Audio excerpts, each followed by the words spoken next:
Everybody good morning. मैं Rajendra Kumar Rohila, faculty of SMP school कैरवाली।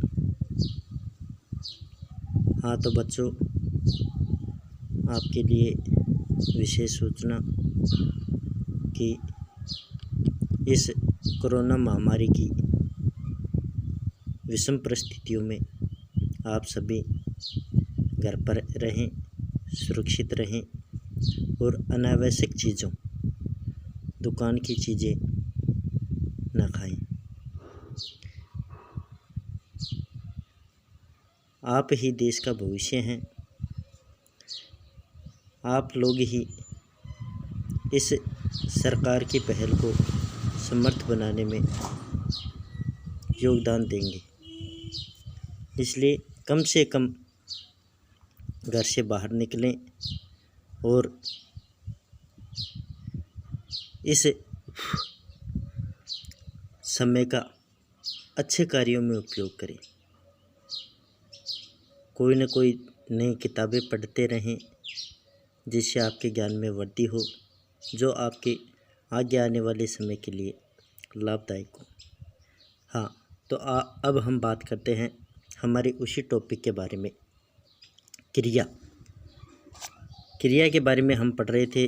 प्रयोग और रचना के आधार पर हम पढ़ रहे थे। हमने दो क्रियाएं पढ़ी, एक संयुक्त क्रिया पढ़ी, एक संयुक्त क्रिया के बारे में तो हमने पढ़ा था कि जिसमें दो क्रियाएं मिलकर एक क्रिया को क्या करते हैं, पूर्ण करते हैं। फिर हमने कल एक पढ़ा प्रेरणार्थ क्रिया, जिसमें कर्ता स्वयं कार्य नहीं करता, किसी दूसरे के माध्यम से क्या करवाता है, कार्य को संपन्न करवाता है, अपना कार्य पूर्ण करवाता है। आज हम पढ़ेंगे उसी का तीसरा रूप, जिसका नाम है पूर्वकालिक क्रिया। ये जो प्रयोग और रचना के आधार पर जितने भी क्रियाएं हैं, ये परीक्षा की दृष्टि से बहुत महत्वपूर्ण है। परीक्षा में इन्हीं में से प्रश्न आता है, इसलिए आप इन परिभाषाओं को अच्छी तरह से समझें, याद करें और आप अपने दैनिक जीवन में उतार कर देखें, जिससे आपको किसी भी प्रकार की कठिनाई नहीं होगी इन क्रियाओं को समझने में। तो अब हम पढ़ते हैं पूर्वकालिक क्रिया। पूर्वकालिक क्रिया जब किसी वाक्य में दो क्रियाएं प्रयुक्त हुई हों। देखो, जब किसी वाक्य में दो क्रियाएं प्रयुक्त हुई हों तथा उनमें से एक क्रिया वाक्य में कितनी क्रियाएं प्रयुक्त हुई हैं? दो क्रियाएं। उनमें से एक क्रिया दूसरी क्रिया से पहले संपन्न हुई हो तो पहले संपन्न होने वाली क्रिया पूर्वकालिक क्रिया कहलाती है। देखो, पूर्वकालिक क्रिया के वाक्यों में भी दो क्रियाएं ही प्रयुक्त होंगी, लेकिन इनका एक विशेष महत्व है। दो क्रियाएं प्रयुक्त हो रही थी संयुक्त क्रिया में भी, लेकिन वे दोनों मिलकर क्या कर रही थी, एक ही कार्य को क्या कर रही थी, संपादित कर रही थी।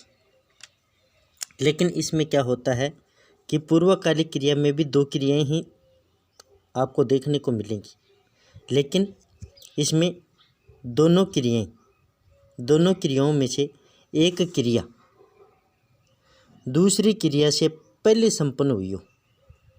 यानी दो क्रियाएं हैं, उनमें से पहली क्रिया जहाँ पर समाप्त हो जाएगी, उसके बाद में दूसरी क्रिया क्या होगी, चालू होगी। जैसे हम खाना खाने के बाद में ही क्या करते हैं, हाथों को साफ़ करते हैं, धोते हैं, अपने मुंह को अच्छी तरह से साफ़ करते हैं।